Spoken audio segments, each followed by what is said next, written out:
Nice Shorts theme song. Nice shorts. Yeah.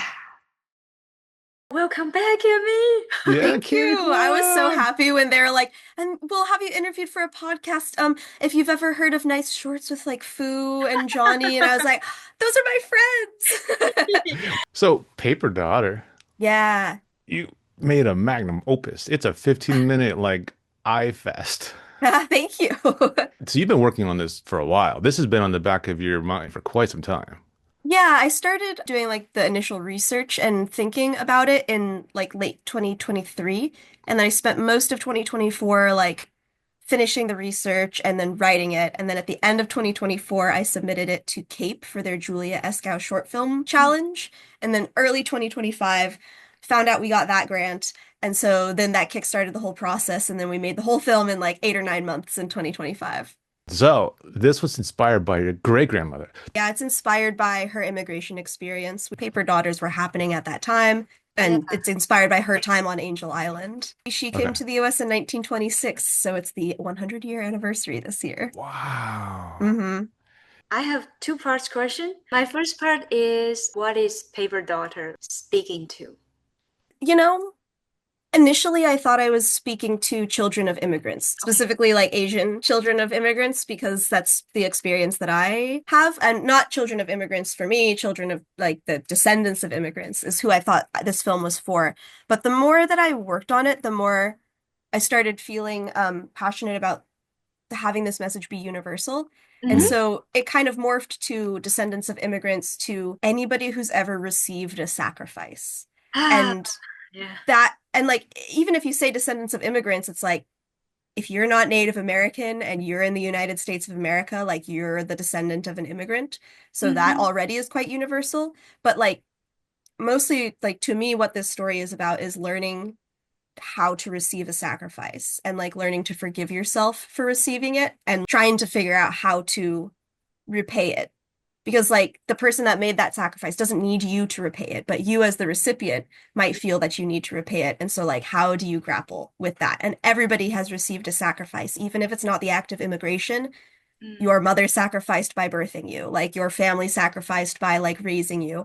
Life is just a series of people giving for each other. And I really want that to be part of the canon of the history of the United States is like this is a country built on people giving for people that they might not ever know. And I think Mm. if we add that into the DNA of like what this country is built on, that I hope we can have it more infused in the future of what this country will be, where it's more community minded, it's more we are a collective, not just a series of individuals, because I think the individualism of like Western perspective has done a lot of damage to Mm-hmm. the way this country is, where it's given rise to a class of billionaires who only care about making money for themselves and not about what their actions have to say for the, people who come after them or the people who are around them now. So that's my like big answer to that question. I love Yeah. it. You kind of blend, yes, as an American, but as for like a family or community perspective, one of the message I very printed into me is like for my family, for myself. That is the message that I want people to like take away from Mm. it. And when you consider like you're doing this for your family, but you also need to do it for you because they did it for you. And so it's like a disservice to their sacrifice if you do not then honor yourself and like seek your own happiness and like finding a way to make space for both of those. You can spend a lifetime figuring out that balance. And I think we all will, really Mm. some to more success than others. And like at different times in our lives, we might be able to balance that better. And sometimes the scales are going to shift. And that it's just like, it's an action that we are all going to have to take forever. And it's like such a worthwhile thing to figure out, I think, because too much of either one and you'll be left a little empty. I wrote all the scripts out in English, and Jarvis translated all the things that were going to show up on screen into Cantonese. And the translation that Jarvis did for the poems on the walls, Mm-hmm. it was so cool because he gave me like a full sheet of just like the translations, but also all of his annotations about like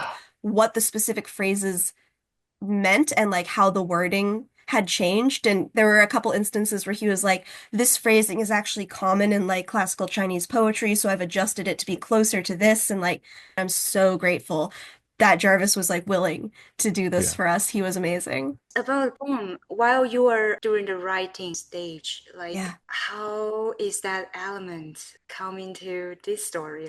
Yeah, the poem section in the film, they're all inspired by the actual poetry from Angel Island, because the reason why Angel Island is like a preserved historical site is because of the men's barracks on Angel Island that are still there have these poems carved into the walls. And That's so so cool.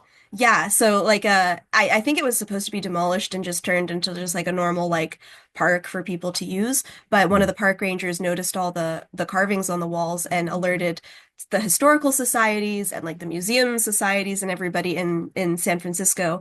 And so that community pulled together and got Angel Island like marked as a historical like landmark and preserved in that way. And so there's a book called Island, and it is translations of all of the poetry from the walls of the men's barracks. And so that was one of the main books that I read um, while I was doing the research and like thinking for this film.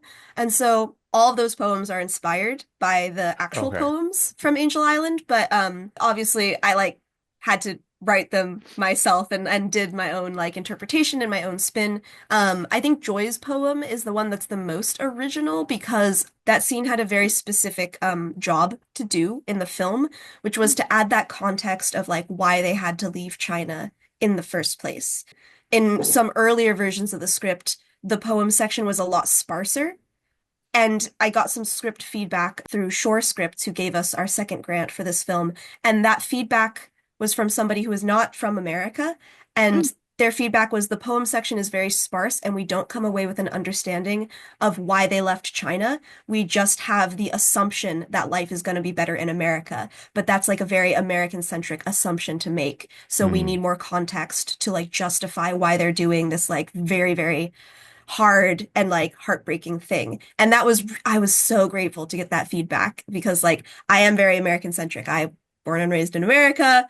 We're inundated with the American dream and history class and stuff like Yeah. that. So I'm still like unlearning a lot of those things that I've learned. So when I saw the set, I saw the boat, the etchings on the set Mm, are tiny.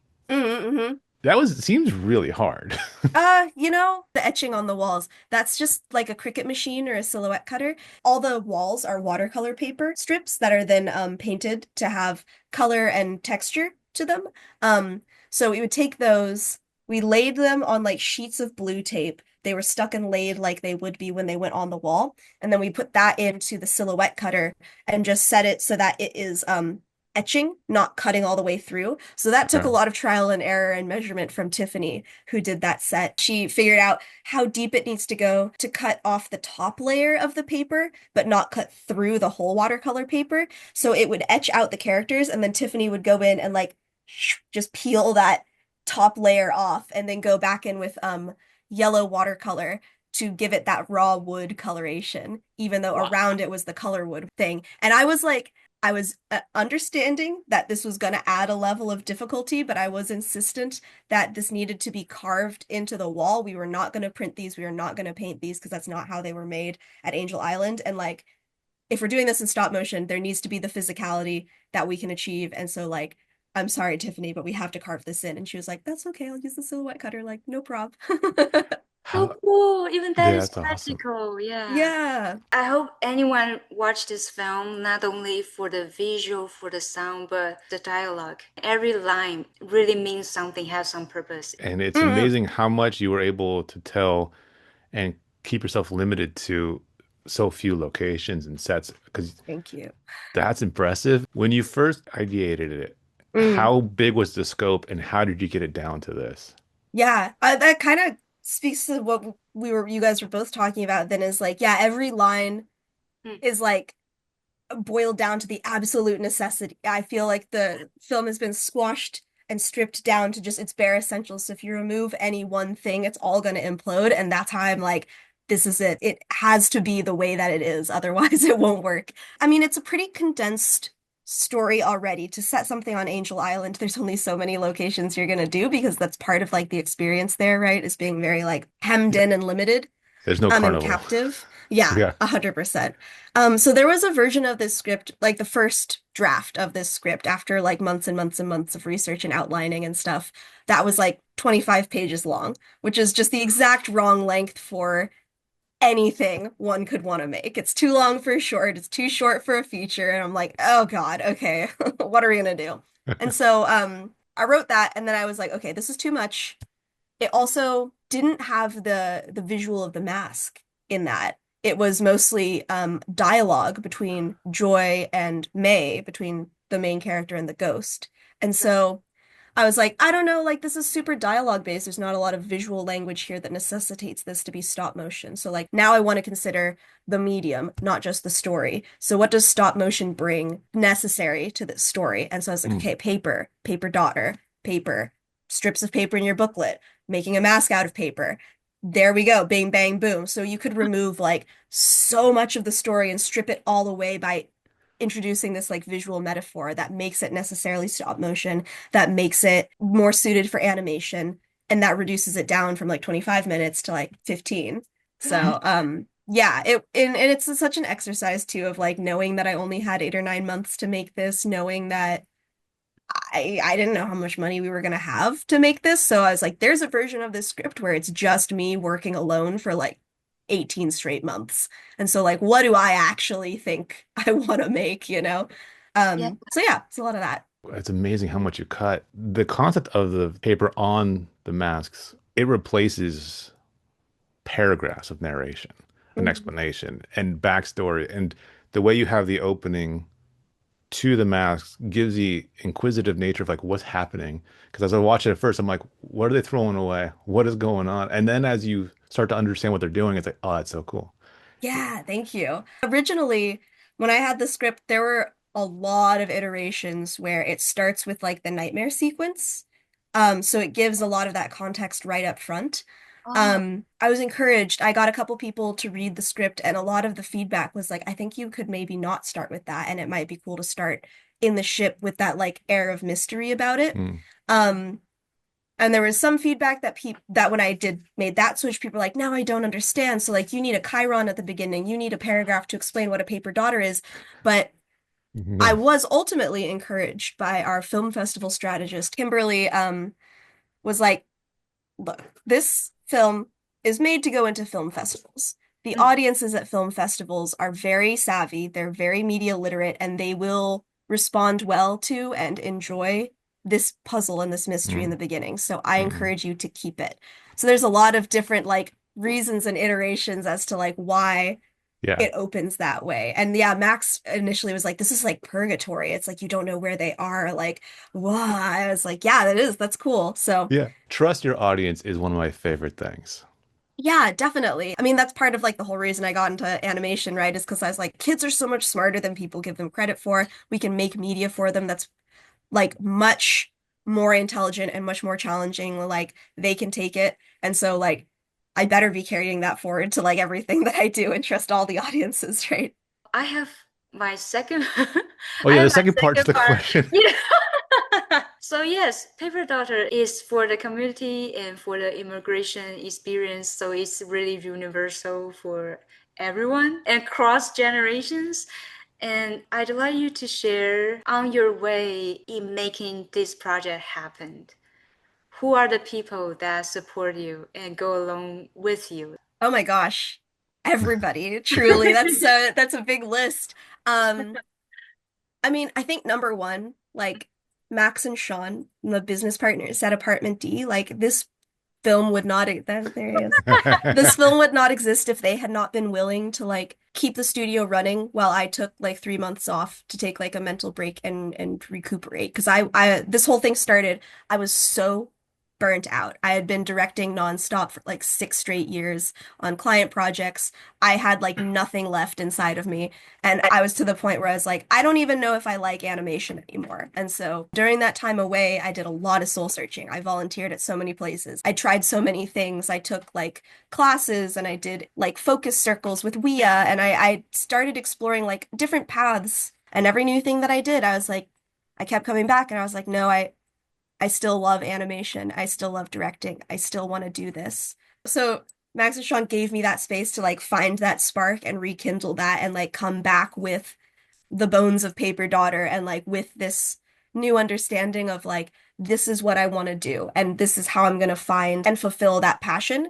My composer Valerie, during my soul searching era, I was volunteering with Cinema Sala, which is a Filipino film group in LA, and Val was also volunteering, and we were just like chatting, and I was telling her, I was like, "Oh yeah, I think I might write this short film. It's going to be about like immigration in the 1930s," and she's like, "I'm a composer," and like I've been wanting to do a period piece. That's so cool. And I was like, oh, cool. Well, like, haha, maybe we'll work together. And then I went and looked her up and I was like, oh my God, she's actually like so good. Like, I think she'd be perfect. And so we were just like Instagram friends for like a year and a half. And then I came back and I was like, hey, Val, so I got a grant to make that short film I told you about. Do you want to compose for it? And she was like, yeah, no questions, 100%. Like, I'm there. Let's go. Yeah. And so she was like the first or second person to officially be part of the project. Best And friend. is yeah, so good. And then my producer Brandon, I met him Mm, through a mutual friend and we'd known each other for a long time, but we'd never worked together. okay. And then he was producing a stop motion short for Film Independence Project Involve, a short film called Dormilon. And they were shooting it at Apartment D and they needed some help with somebody just to like run the stages and make everything work. And so I came on as the AD for that project. And so Brandon and I got along really well professionally. And so when I Mm. found out I got the grant, I was very sneaky. I was like, Brandon, can I get you lunch to talk about like fiscal sponsorships? And he was like, yeah, for sure. And like during that conversation, I was like, yeah, I mean, like if you were interested in like producing it Did ever, you like really that would be talk like so that? cool. And then and then he was like, oh, I'm producing this. And I was like, oh my God, okay, thank you. Brandon did a lot of work lining up crew that I wasn't familiar with.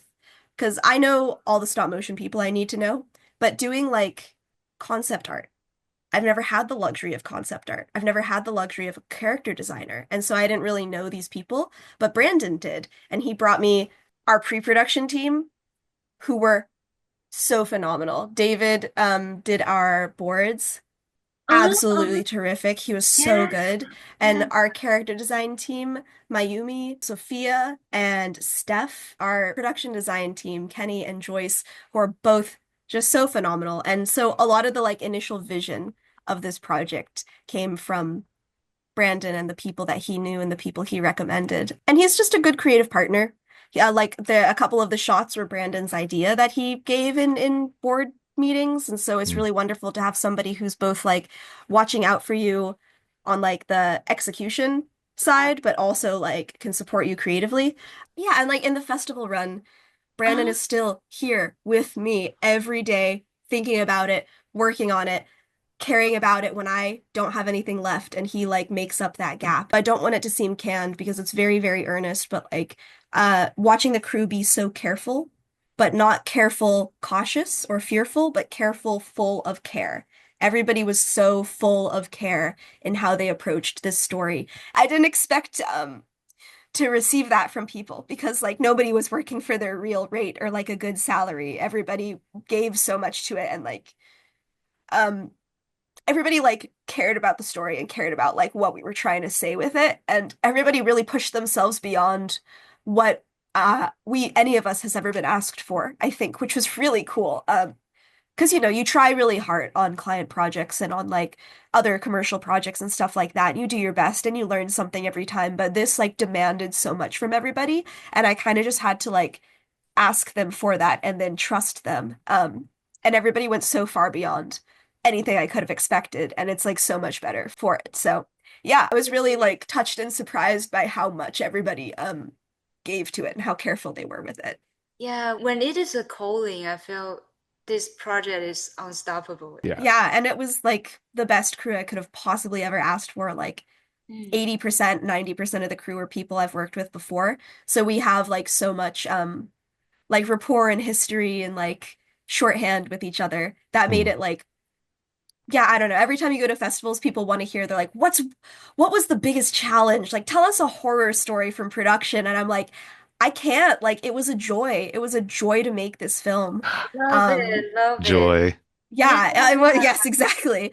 I would do it every day if I could, and I hope I can. Why do you want to come to America? Our home is gone.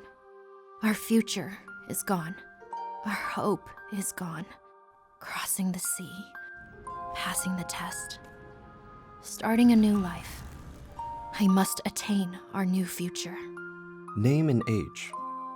Lao Mei, birthday, November 18th, 1908. Favorite food. Persimmons. The round ones, not the pointy ones. Not like this. How many steps to the basement? No basement. We have an attic. Which step creaks? It was the Which step creaks? second? No, please, I didn't mean to. I didn't want. Answer. Which step? I don't. I'm sorry, May. I'm sorry. I'm sorry, May. I'm sorry. Don't be sorry. Live.